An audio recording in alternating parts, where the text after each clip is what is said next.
So last week I asked whether there was enough demand for circular products and services. Now I'm not convinced there is. So how do we fuel this demand? How do we get the wider public excited about the circular economy?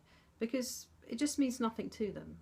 This, I think, is where we can get the makers, the sellers, the advertisers together to start trying to visualize this journey. And if you're going to build a circular product or service, I think you need to be asking 4 key questions. First, does it add value?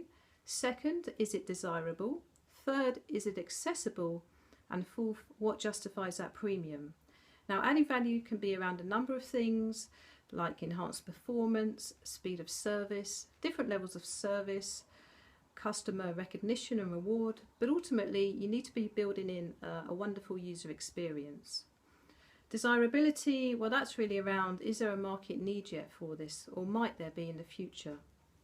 And aesthetics is super important for consumer-facing products. If you look in the fashion sphere right now, there are a lot of upcycled clothing, accessories coming to market, but they just don't look great. They don't stand out from the crowd, and you have to be creative here with how things look. Accessibility, well, that's really around affordability, but also more importantly, I think it's around empowerment. How do we empower people across all sections of society?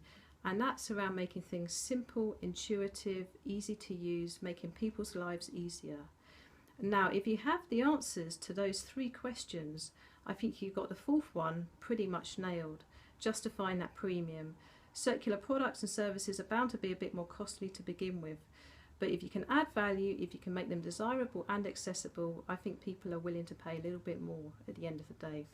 So thank you for listening.